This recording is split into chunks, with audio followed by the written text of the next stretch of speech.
읽어보도록 하겠습니다. Still life. One day, Helen came home with something large and flat, wrapped in brown paper.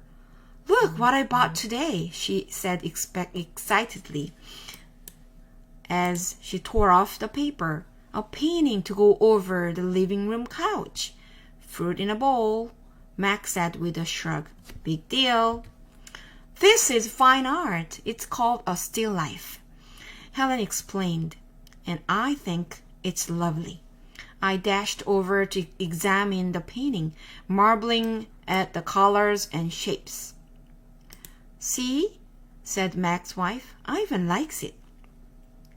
Ivan likes to roll up poop and throw it at squirrels, Mac said. I couldn't take my eyes off the apples and bananas and grapes in the picture.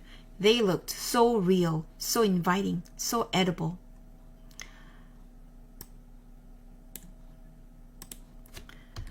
I reached out to touch a grape, and Helen slapped my hand.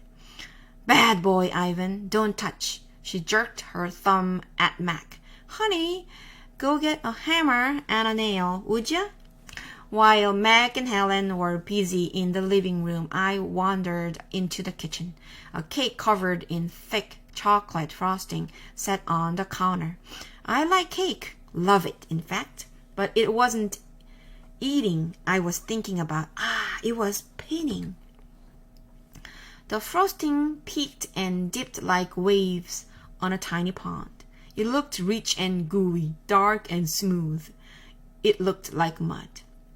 I scooped up a handful of frosting. I scooped up another. I headed to the refrigerator door. It was perfect. An empty, white, waiting canvas. The frosting wasn't as easy to work with as jungle mud. It was thicker, stickier, and of course more tempting to eat. But I kept at it. I scraped off every last bit of that frosting. I may have eaten a little cake too. I don't remember what I was trying to paint.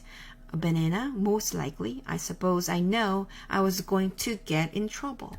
But at that moment, I just didn't care. I wanted to make something, anything, the way I used to. I wanted to be an artist again. Punishment. I soon learned that humans can screech even louder than monkeys. After that, I was never allowed in the kitchen. 오늘은 여기까지였고요. 제가 아까